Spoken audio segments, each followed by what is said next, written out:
नौजवान था और यतीम भी था, शौक बन गया दीन पढ़ने का।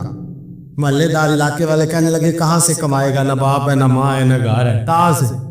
हजरत रूमी कहते हैं नौजवान ने जंगल में झोंपड़ी लगा ली। वहां वो सुबह मदरसे जाता, शाम को जंगल में रहता, वहां अल्लाह अल्लाह करता, सबक याद करता। एक दिन बादशाह की बेटी रास्ता भूल गई, जंगल में आई सहेलियों के साथ, बॉडीगार्ड भी साथ थे पर रास्ता भूल गई। खोती खोती शाम हो गई, ऐसी खोई कि जब रात गहरी हो गई तो आके उस नौजवान के पास रुकी और चिल्लाने लगी। शेर के दौड़ने की आवाज आती है, भेड़िए के बोलने की आवाज आती है। नौजवान अकेला, सहेलियां बिछड़ गई, गार्ड बिछड़ गए। कहने लगी मैं परेशान हूँ, मुझे जगह मिल जाएगी। नौजवान कहता मैंने शहजादी देखी और मुझे भी पता था कि घर एक ही है और आग को अंदर से दरवाजा भी बंद करना पड़ता है, जंगल जानवर भी आ जाते। कहते मेरी छोटी सी कुटिया में झोंपड़ी में वो आई, रो के कहने लगी सहारा कोई नहीं, अगर मैं पीछे निकलूंगी तो भेड़िए खा जाएगा।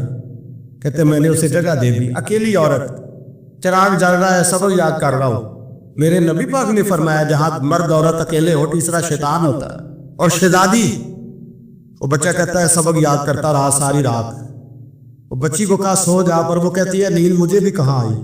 ऐसे मौकों पर नींद, सारी रात सबक याद करता, थोड़ी थोड़ी देर के बाद चिराग जलता तो उस पर उंगली रखता, हाथ जलता तो पीछे खींचने, फिर दूसरी उंगली रखता, थोड़ी देर के बाद जलता तो खींचने, हाथ सारा जल गया। सुबह किरणें चमकी तो कहने लगा चल निकल जा, दौड़ जा, बस बड़ा सबर का इम्तिहान हो गया, चली जा। शहजादी बाहर निकली, सिपाही ढूंढ रहे थे, बादशाह खुद जंगल में निकला हुआ था। मेरी बेटी मिल गई। बादशाह तन्हाई में जाके कहने लगा बेटा मैं दुनिया को बताऊंगा कि मेरी बेटी खोई नहीं थी, सिपाही साथ ही थे। ये बड़ा मुश्किल होता है, बेटी तो भूल के भी रात कहीं रह पड़े तो लोग जीने नहीं देते, तो बेटा मुश्किल हो जाएगा मेरे लिए। कहाँ थी? उसने कहा नेक नौजवान के पास। उसने कहा बेटा मैं तो तेरी बात मानूंगा पर दुनिया नहीं मानेगी। अगर उस नौजवान ने किसी को बता दिया कि तो उसके पास थी तो फिर लोग मेरा जीना मुहाल कर देंगे। बेटा मैं मर जाऊंगा, मेरी मजबूरी ये है कि वो कहीं राज ना उगल दे वो नौजवान, उसे कत्ल करना पड़ेगा। औरत ने मिन्नतें की, उस बेटी ने कहा मेरे मौसम को मारोगे, रोई।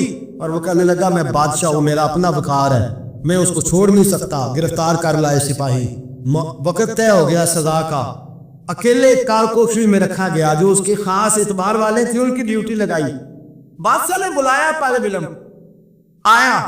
औरत कहने लगी, बेटी कहने लगी एक दफा तो बुलाओ ना, एक सवाल बस पर्दे में रह के पूछना है और फिर जो आपका जी चाहे, मेरे मौसम को मारना तो है तो मर्जी आपकी। सामने खड़ा किया, नौजवान पर्दे के पीछे, औरत खड़ी हो गई। बादशाह बीच बैठ गया। बीबी कहने लगी सारी रात बेदार मैं भी रही, सोया तू भी नहीं। वो जो तू चिराग के करीब हाथ लगा के जलाता था वो समझ नहीं आई। नौजवान रो पड़ा, कहने लगा क्या करूं, मैंने रसूलुल्लाह का दीन पढ़ा है, क्या करूं, मैंने हुजूर का दीन पढ़ा है। मैंने पढ़ा है कि जानी को सबसे नीचे दोज़ख के सबसे निचले दर्जे में जलाया जाए, उसे जहन्नमियों का पीप पर रेशा पिलाया जाए, कंद खिलाया जाए। ये रवायतें पड़ी हुई थी। थोड़ी थोड़ी देर के बाद शैतान मुझे कहता था बदकारी कर ले। मैं अपना हाथ उसी वक्त जब शैतान मशवरा देता तो मैं आग पे करता। मैं कहता अगर ये बर्दाश्त हो गई तो वो भी हो जाए। जब हाथ जलता तो मैं समझ जाता नहीं तुझसे तो ये नहीं बर्दाश्त होती तो वो कैसे हो। फिर मुझे शैतान मशवरा देता कोई देख नहीं रहा, तू बुलाने नहीं गया, खुद आई, मैं दूसरी उंगली लगा देता। मैंने हाथ जलाया और मैं समझ गया जब छोटे से चिराग की इतनी सी शम्मा की आग नहीं बर्दाश्त होती तो दोज़ख कैसे बर्दाश्त होगी। कहता मैं बाज आया। बादशाह ने ये कहानी सुनी, लफ्ज सुने तो चीख मार के रोया।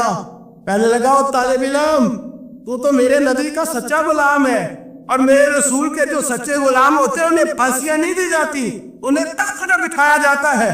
अब तुझे सजा नहीं होगी बल्कि मैं अपनी बेटी का निकाह तेरे साथ करूंगा और मेरे बाद इस सल्तनत का बादशाह भी तू ही बनेगा। अब वो नौजवान वहां नारे लगा रहा है, कहता लोगों तुम मुझे कहते थे दीन से क्या मिलता है, दीन से तो अल्लाह तख्त व ताज भी अता फरमा देता है। अगर नौजवान शर्म व हया वाले बन के रहे अल्लाह सारी इज्जतें दे देगा।